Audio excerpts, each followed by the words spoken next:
Looks like Carrie found the account. Carrie, you're super fly.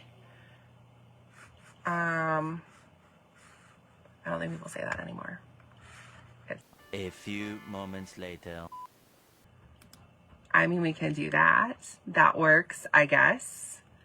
It'll probably be terrible audio, and I will troubleshoot the other. But then we at least have some sound.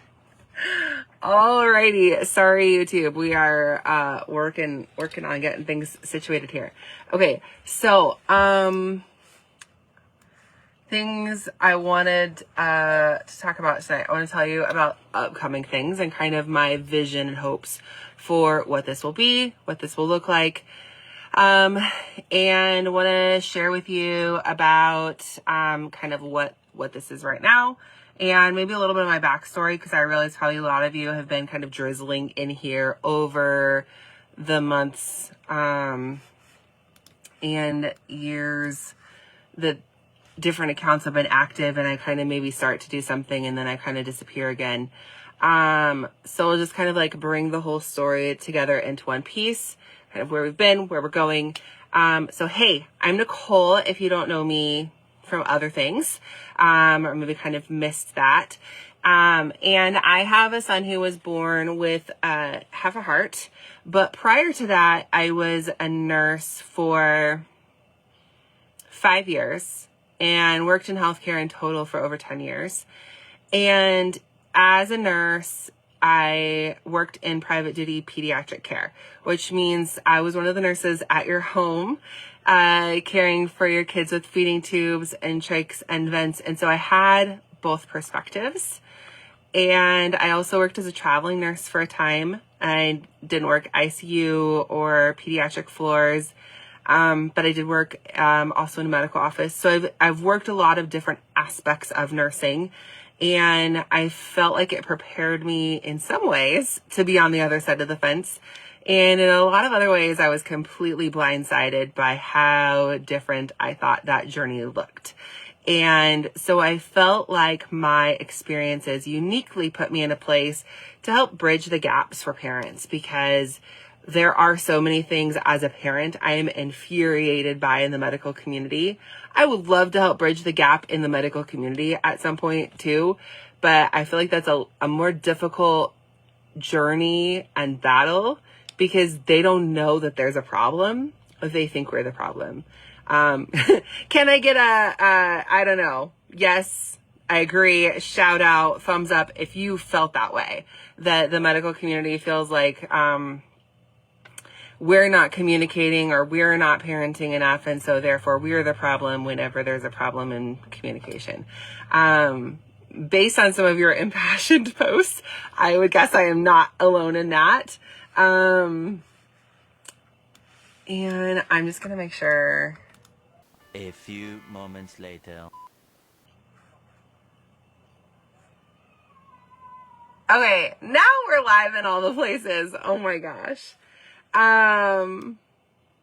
Okay, so sorry YouTube, you guys are jumping in here late, but I guess that means you don't get all of the really long troubleshooting time that those of you on other platforms have been enduring, and I so appreciate. Please feel free to do shout outs, and I guess now that we have more people jumping on some of these other platforms, if you want to say, hey, I can see your names popping up here, but I'm not gonna call you out because you may not want to be called out. Unless you say hello, then I will say hello, but I'd love to hear where you're at. And also feel free to share diagnosis if that's something that you feel comfortable, place of connection. Just in brief, what we're doing today, we're going over kind of the story of Moms of Heart, where we've been, where we're going, and where we are today. So where we are today right now is we are live on YouTube, Instagram, and Facebook, because I have a pretty broad audience between the three. Not YouTube. YouTube is new, but I'm going to try and capture everyone over on YouTube, because YouTube has been doing things on their platform that makes what I want to do possible that I can't do on the other platforms. And I think it's going to be a really awesome place for us to connect. So if you are on Facebook and you can scroll through the comments, you will see I posted the link to the YouTube. Feel free to hop over there, subscribe, hit the alerts. That way you don't miss anything. And Instagram, I believe I put it in the bio link. If not, I will fix that, and feel free to check back tomorrow for that bio link. And I'm really sorry. YouTube makes it really difficult to find, but you can try searching for Moms of Heart on YouTube and you might find me if you're lucky. Otherwise you're free. Feel free to hang out here tonight. We will have several weeks to help get everyone over to YouTube, which is one of the reasons we're doing it this way, even though you guys get the ugly green screen back screens on Facebook and Instagram. Okay, so here is where we've been. So I started Moms of Heart back in 2019. It's been a really long time. And I was postpartum hot mess, in and out of the hospital with my son, and was feeling the isolation hard of the journey we were going through, because we moved halfway across the country between 36 weeks pregnant and when I had my son. We moved from Utah to Texas, and I gave birth to my son. My mom was there, and that was why we moved to Texas, but I had no one else. I didn't have siblings or friends or anything. I didn't grow up in Texas. I grew up in Nevada. My mom had moved kind of near Houston, and so when I got pregnant with my son at 20 weeks, we found out about his heart defect. My husband got laid off right before that, actually, and was really struggling to find new work. I was struggling in the pregnancy, so I was going to not be working much longer, and we were just like, financially, obviously we can't do this on our own. Financially we need support, but also just emotionally for the journey we were about to go on. Our son, we knew, would have open heart surgery the first week of his life, and then again a few months later, and it was going to be a rough road. And so we moved to Houston, and I didn't have community, and so was really wanting to find community, but also had never really created any kind of content or intentionality on any social media platform. I'd always been pretty private, and I don't know, typical millennial use of platforms that don't always resonate. And so I had pretty small followings everywhere. So it took me a little bit to kind of figure out how to do these things. I got the idea to started a podcast. We had 30-ish episodes, and the internet lost it. All of it's gone. I'm not sure how it happened to the server. I went back to check on things while we were at Mayo Clinic, and we've been in some personal chaos kind of in the last year. So I have been neglecting some of the things with Moms of Heart, and I went to go check, and the whole thing was gone. So I was like, okay, well, I knew that content wasn't my best. I had planned to just, continue growing, and you could go back and see that I'd grown, but, now it's gone. So we got to start fresh. And all the things I've learned through the last years, through my own journey as a mom, through my own journey in and out of the hospitals, through my journey of how social media and content creation works, I knew how to do it better. And I didn't want to just put out content to help with that journey, though I think there are some important elements of maybe giving some tips and advice and things like that that might be helpful. And especially with my background as a nurse, I can kind of help explain some things that can be a bit of a culture shock when you find yourself in the hospital with your kiddo for the first time. And I can kind of see that through the eyes of my husband, who has no medical background, and he is from South Africa. So completely unfamiliar with how our medical system works. Spent a lot of time explaining things to him. And so I kind of have a frame of reference of what needs to be explained by going through his eyes. And so there's that element that we can go from that perspective, but just being told what's going on. And I don't know your situation. So like what you specifically need to know may vary very differently from what someone else needs to know. But also, as I have been in the community, I've realized I don't have all the answers. You guys have so many answers. And so I didn't want to just be the voice, giving you all the information, though, since I was 4, my family will tell you I love to be the center of attention. So that definitely isn't a piece of the components that like I shy away from. But I've also realized I'm not helpful as the center of attention. I think the community needs to be the center of attention. And that's some of the growth that's happened over the last few years. So if you've been with me for any amount of time, you might have seen kind of the awkward stumbling of learning to walk in this journey. And I appreciate you bearing with me through those growth spurts, because they have been painful at times. And I apologize for any offense that may have happened through those growth spurts, or any just awkwardness that has presented through those growth spurts. You guys have been amazing. So we've done the podcast. We did kind of like a let's start a university thing, course content. You know, the coaches were telling me that's the way to monetize this thing. And I've actually realized if I stop focusing on how to monetize it, it'll monetize itself. And so that's kind of the perspective I'm coming at, is I just really want to give you guys a community. I want to give you guys a place to connect and establish and meet your needs, in the most free way possible. And then if there's an opportunity that comes up, where you want to give, you want to spend money, there will be opportunities for that, but you won't miss out on anything because you don't have the money. And that was the thing that I was really struggling with. A lot of this is everyone kept telling me you need to monetize this thing. And I mean, our family needs the money. What special needs family doesn't need the money, right? But, the problem with that is that, my audience, you guys, most of you also need the money. You can't afford to even spend $5 a month for some kind of support or community or access like this. And so I didn't feel good about it. It didn't work. It flopped. You guys weren't interested because it was about money. And so we are stepping back from that. And that will be far less of an obvious thing, which was one of the things about YouTube that does help us out here, is because of the ad views.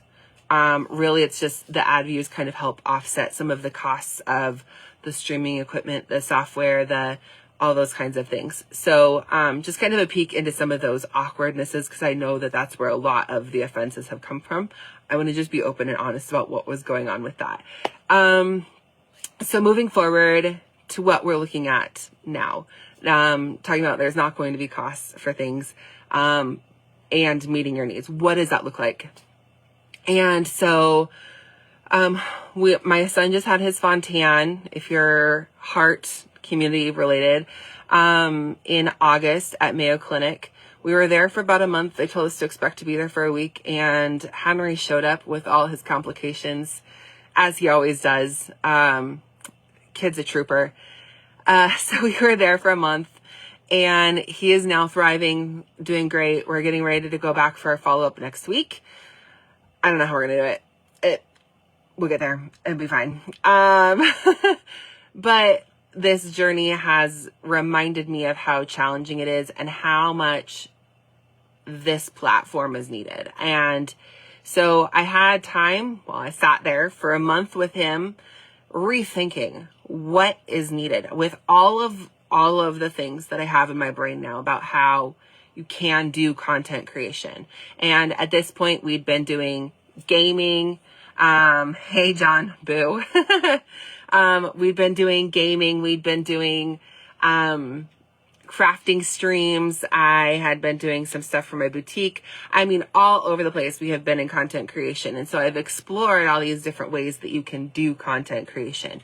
And in doing that, I was able to piece together what this can look like. And I'm really excited because I think this is going to be so good. So right now, I am in the process of re-recording the podcast and doing it with some very intentional episodes about, it seems maybe I am still missing some comments here. I'm going to finish the story and then we'll go back to comments and engaging. That way I'm not making the story difficult to follow. So if you're commenting and I can't see it, I'm not ignoring you. I'm just having some issues. Like all the comments aren't showing up in the feed and I'm not sure why. So I will circle back to those after we finish. Just kind of the bulk of what I wanted to talk about here. So, so moving forward, I'm in the middle of recording the podcast, kind of that we lost, but not really. So much better. Taking through the steps and the pieces in the process of the journey of being a medical parent. So, talking about, that day one when you find out you're now going to be a medical parent, and that process, and then talking about, days in the hospital, preparing for the hospital, different challenges that come from hospital life. It's not going to be diagnostic specific. I can talk, I promise.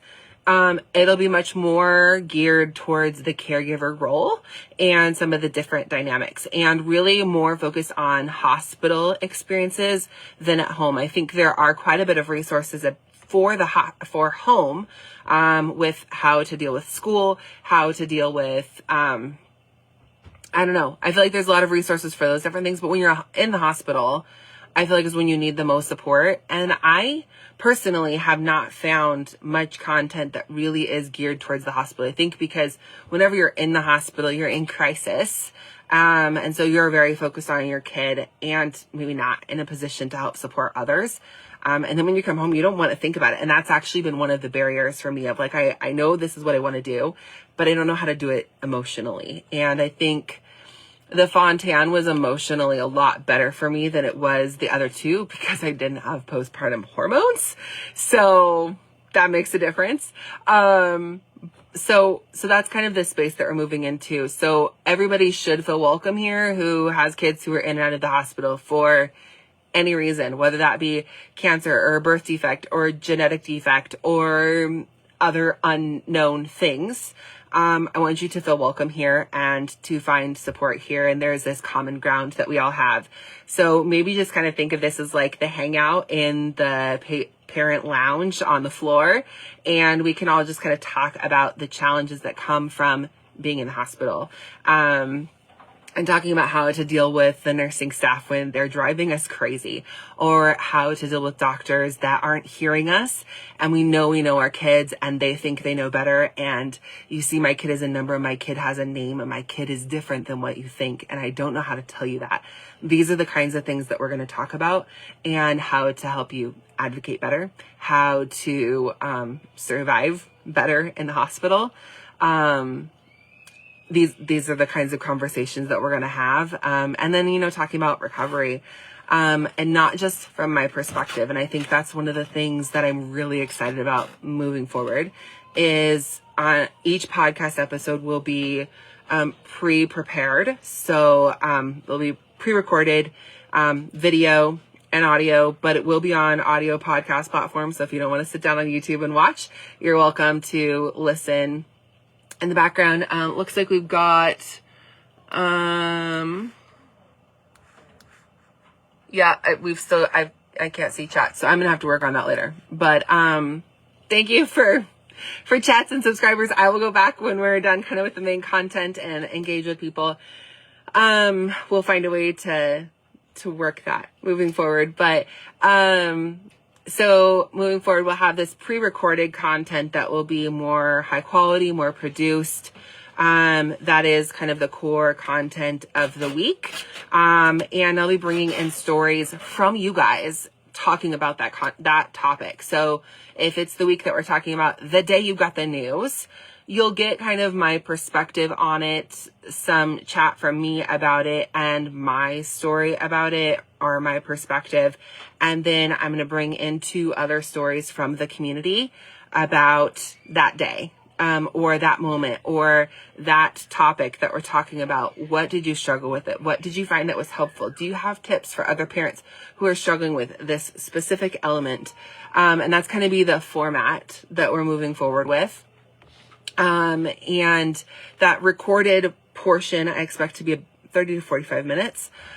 Prior to that stream going live, we'll do like a 15 to 30 minute pre-stream just to kind of get the audience primed, ready, say our hellos, I'll introduce the topic a little bit, especially because a lot of these, once we kind of get rolling, will have been recorded maybe months before it actually goes live. It gives us an opportunity to talk about anything that's maybe currently happening that's affecting us. And so I think that will be really beneficial as well.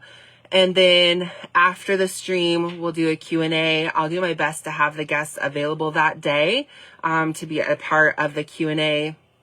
Maybe not on video, but at least in the chat. So if you guys have questions for the guests, and then kind of hang out. And then I have some other ideas and things moving forward as our community grows. But the thing that I think that makes this great, the thing that I'm really looking forward to, is by doing it as a live stream, it brings more people in the moment together.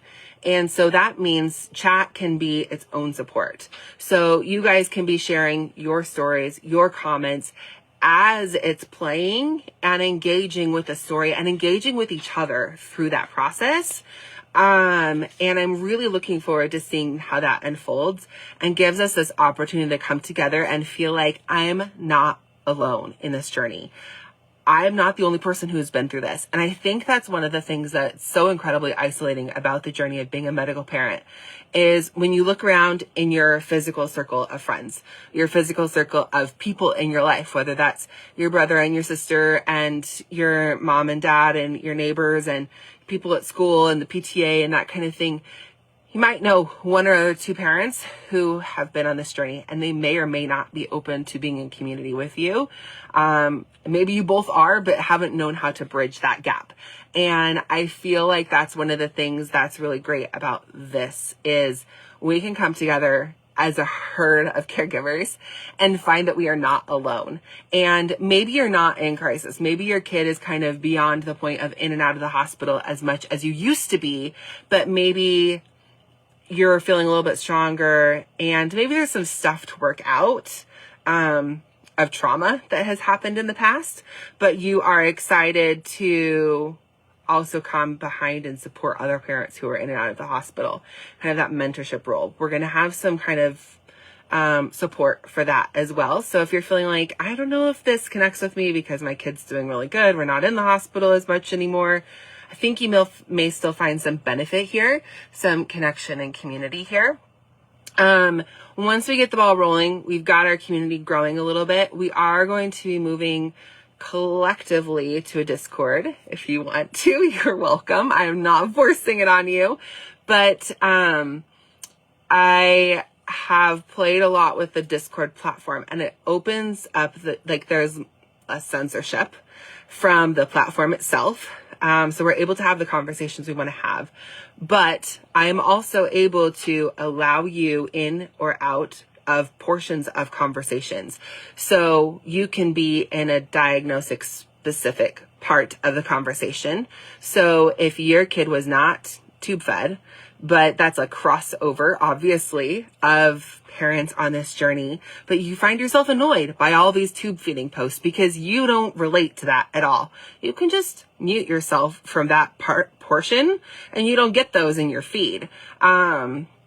If you want to carefully talk about hot topics that need a place to have a conversation that are sometimes censored, and you can do so respectfully, you can be in a private section that is just for that group. But then if maybe someone is misbehaving in that private section of the group, rather than completely kicking you out, we can just remove you from that section and say, come play nice over here. That didn't work out so well. It's okay. So it gives us more moderation ability, which I think enables us to have a safer community where we can connect. We can talk about the things that are important to us.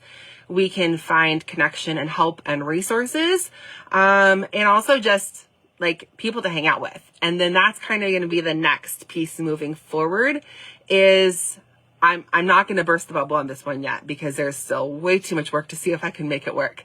But I have some ideas of ways that we can hang out virtually.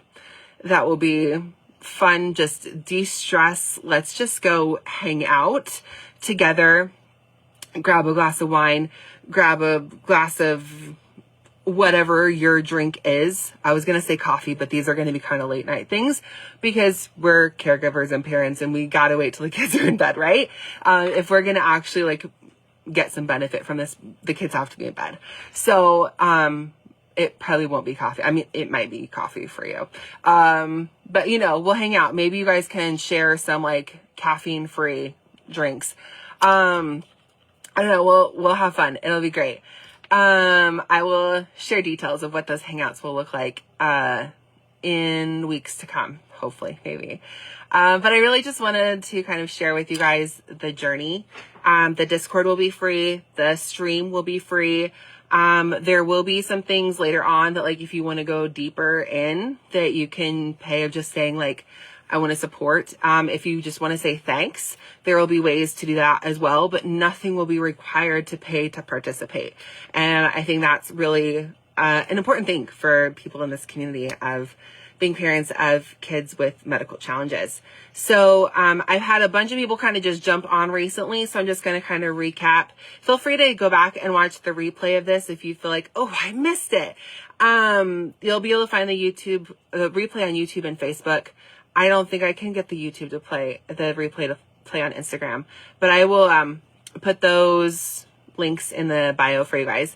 But we're just talking about how we're going to establish community for parents, caregivers of kids with medical challenges. So I want to jump back and go through and find all the chats and say hello to you guys and answer your questions and engage with you a little bit since things went missing. I don't know why all my comments were hiding. There's still, it says 7 comments, but I can't see them. Oh, okay, there we go. Hey Jenny, we need to connect otherwise. I'll send you a message.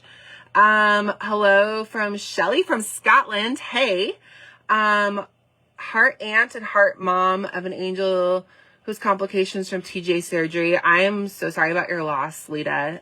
Thank you for being here. And for being a support for, your family.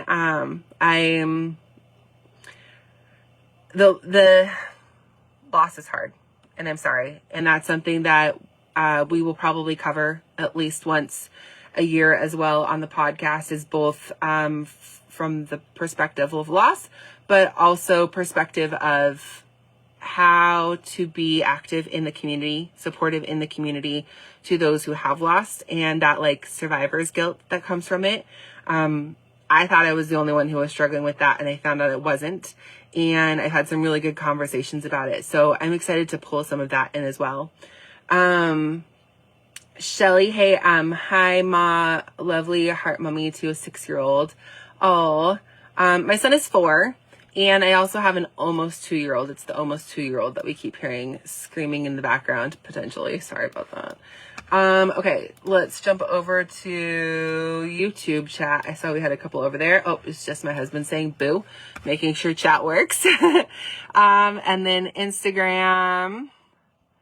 I'm not going to say hey unless he said something in chat because I don't want people to feel called out. Whoops. I do not mean to block you. Okay. Lauren just recently came across your page. Excited to see more. Heart mom to an 11-year-old HLHSer. Thank you so much for joining today. And so, yeah, we have a lot of heart defect people in the group, and that's because that's my core. Those are my specific people. But I think the content and the conversation is bigger than that. And maybe as a heart mom, you have talked to someone who the child doesn't have a heart defect, but something similar, and you realize you have a lot in common, even though the diagnosis is not the same. And so that's one of the reasons I want to have a more open and broad conversation is it's not just for CHD. It is for the broader spectrum of parents with kids who are in and out of the hospital for whatever reason. Maybe it's just really bad allergies or asthma or whatever it is. And if you're on any of the platforms and you're seeing John is my husband and he's being super awesome and supporting and trying to help moderate. And so just so you're not creeped out by that, I guess. But he's kind of jumping in and saying hello to you guys. I appreciate that. You are being super helpful, love. So feel free to say kind of where you're from, anything that you're looking forward to about this. If there is something that you can share with me about why you feel like, for you personally, you struggle with community, I would love to know, because I think understanding why we think we have a challenge with community also helps us know how to move forward in establishing a community that works, right? And that's something I was talking with my therapist last week about community, and she was like, every time we talk, you talk about your need for community. And I was like, yeah, I guess that's an issue. I am definitely struggling not having community. It's something that I really need to work on. So I guess you guys are a result of some of my therapy as well. But I'm excited to see how we can establish community for us personally. So we've moved from Texas to North Dakota, and we are really excited to get out of the city because I hate traffic, and it gives me a lot of anxiety seeing buildings all the time, everywhere, completely paved paradise. Like, I need to see trees. I need to see nature. I need to see leaves on the ground. And we didn't get that in Texas. We also didn't get snow. And I have some health conditions where I don't tolerate heat well. It's gotten worse over the years. I faint pretty often, especially this summer. In the heat, as it's cooling down, I'm doing a lot better. But my heart is just happy when it snows. It's like glitter falling from the sky, and I just need it. So I love that aspect of North Dakota, but we live in a town of 1,200 people, and we got the bright idea to start a cafe last December, and there was some good things about it. There were some bad things about it. We had to close in June. We still may end up having to file bankruptcy from that event. It didn't go well. And in the not going well, we've offended like half the town, personally. And so then the other half the town that wasn't personally offended is still like on the side of everyone who was offended. And so we've basically, all the friendships that we've built over the last 2 years, no one talks to us, and we maybe have like 2 or 3 friends in town that like, they don't know really what happened, and they're like, out of the loop of the gossip. And so like, even going to the grocery store, we generally feel more comfortable going to the grocery store 45 minutes away than the one that's 2 minutes away. So that's really impacted our community. But before that, they still didn't get, we have one friend in town who gets the challenges. She has a child also with HLHS who's 10. And so, but like, I don't know, with little kids, we've tried to connect. We've spontaneously met at the park a couple of times, but other than that, we just haven't really connected. I don't know. I think my anxiety maybe is a lot of it, because I've had some pretty difficult interactions over the last couple of years, and so maybe I'm retreating a little bit. But I'd love to hear from you what you think might be some of the challenges that you're facing with connection and community, because I know ours are kind of unique. And let's see. Okay. So we're going to go back into some of the hellos. So Shelly, my son, was born double for tetralogy of Fallot, tracheocegeal atresia. Did I say that right? Duodenal atresia and other medical complex needs. And he also has a pacemaker. So you guys are probably in the hospital still a lot, I would guess, with that kind of journey. And let's see, over here, there is no one to really talk to. So pleased to come across this live. Shelly, I don't, do you guys have a hospital that has like a peds cardiac floor, or are you guys on the adult cardiac floor when you have to go to the hospital? When we were in Texas, there was an entire floor of peds cardiac, which was so nice because you would like bump into other parents in the elevator or in the parent lounge or doing laundry on the floor. And so you would have this opportunity to connect a little bit, at least pre-pandemic. But then like when we went to Mayo Clinic this last time, we were on the adult floor. So I never ran into parents except like once or twice in the playroom. And it was just like awkward, I guess. So there still wasn't that time opportunity to connect. I felt more of an opportunity to connect at Texas, but actually my mom was better at making friends. And then my mom would be like, here's a friend for you. And I'd be like, hi. And then just like start crying. And then they'd cry too. And then that was like, okay, now we're friends. I think Tam, who is, I'm not sure if she came back. She was here at the beginning of the stream. Probably my best friend from hospital life because our pods were next to each other in the baby pod.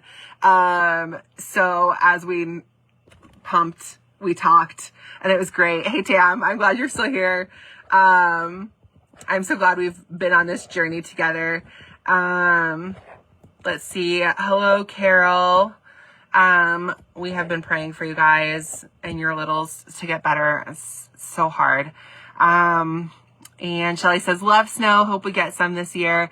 Does Scotland not always get snow? I felt like you guys were, my Europe geography is terrible because I've been to London in the airport once and that's it. So, I don't have good European geography, but I thought Scotland was north enough to get snow regularly. Maybe it's more, I don't know. North Dakota, we get like the prediction, I think, John, remind me what was the prediction for snow for this year. I think it was like 18 feet. For North Dakota, like for this winter, we're supposed to get 18 feet of snow collectively. Not that it like won't melt and then like snow again. But that's what I heard. But there have been years where like it snowed so hard you went to open the door and the snow is above your door. There have been years where it's done that here. So hopefully that it hasn't snowed yet. So I'm optimistic that won't be the case this year because that's like too much snow. That's no more glitter. That's I don't know what that is. That's not fun. Carol says, I don't have a heart child, but I do have a special needs child. Yes. And she is gorgeous and a sweetheart and going through more than she deserves. Tam says, yes, I remember those baby pod days. So much I miss about it. I miss about it. Tam didn't say that. Just the like hanging out with you. Shelly says, mostly rainy days, cold and rainy. Let's see. Okay, we've got, 200 inches. 200 divided by 12. I don't know. That's a lot of snow. Especially because now we're like, the longer it goes without snowing, that means like the shorter window we're squishing those 200 inches in. But maybe that means the less snow that's going to happen because we're getting shorter. I don't know. Okay. Let's see. In case you guys are wondering where all these chats are from, in case you're like on one platform and not seeing, we are live on Facebook, Instagram, and YouTube. And the goal is that we will eventually only be live on YouTube when the podcast starts.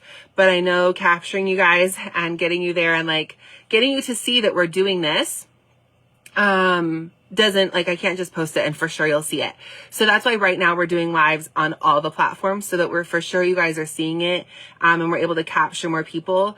But I can't produce the quality that I want to and do some of the things that I can with a stream to make it super engaging on Instagram and Facebook. But I have like thousands of followers between the two on Facebook and Instagram. So if you are one of those platforms, if you're on Facebook, scroll back up to the top of this chat. There's a link to YouTube. Go subscribe and make sure you hit alerts for that so that you get notified when we do the lives and we're posting those kinds of things. And then on Instagram, I will be putting the link in the bio. I think I forgot. And no one has said that they found it on Instagram just yet. So that's why you might be on like one platform and not seeing the chat and I'm responding to chat. That's why, is because we're on multiple platforms. Okay, yes, the most heart moms I was around was back at TCH, and back then and back home I have a handful. When you've been at the new hospital where you're at now, Tamara, do they also have like the parent lounge where like parents are intermingling as much as TCH, or is it a bit more isolated in the rooms? I feel like even in the new building, like, because when Tamara and I were in the baby pod, it was the old building, so things were more congregate, much less sterile. Pandemic would have like caused so much chaos. But now, like even the ICU, every baby's in their own room. They don't have a baby pod anymore. And so I feel like parents are even less likely to cross paths because you're not put into these common rooms like you used to be. So I feel like maybe even the experience at TCH is more isolating than what it was for us, which, I mean, infection control is probably way better with that, for that purpose, but for connection and like parent morale, probably less better. I was there for COVID at Dell's Children's, so everyone is in their own room. Okay. Okay, so Instagram, we have a bunch of people saying hello. Lauren says, just recently came, oh, nope, I already said that one. 11-year-old HLHSer, so you're more of a veteran here than some of us, except Jenny takes the cake on veteran. She has an adult, and is amazing and so supportive, and she has an amazing book about her journey. It's called The Journey of Faith by Jenny Muscatel.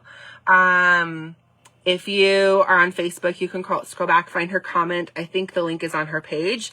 If you haven't read it, it's so therapeutic for me. It was like doing very intensive therapy reading her book because of the way she describes her journey.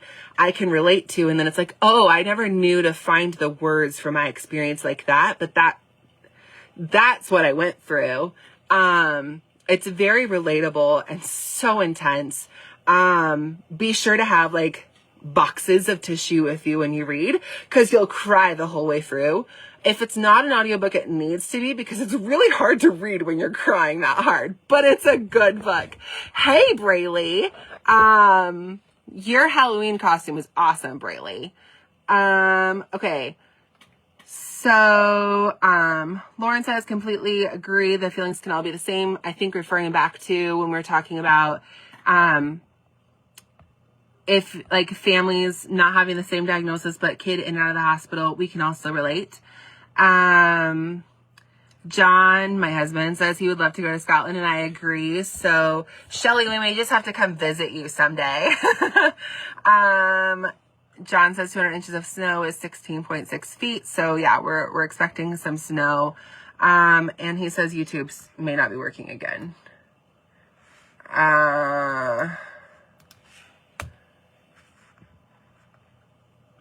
Dang it. That makes me frustrated. Cause it says it is. And then it's not. Dang. Okay, well, I'll just have to take what we've got on Facebook and throw it over there. But thank you guys so much for coming to hang out with me over the next several months until we launch the podcast. My anticipation is more of like an hour long on Friday nights, just to kind of get things moving forward into the YouTube. I talk about what we're doing and progress that direction. So we'll be doing like an hour hangout, connect. I'll have some kind of topic for us to talk about a little bit, just so it's not really awkward, as we have a small audience at the moment. And once we get bigger, it'll be, I think, difficult to keep it short because there'll be so much to talk about.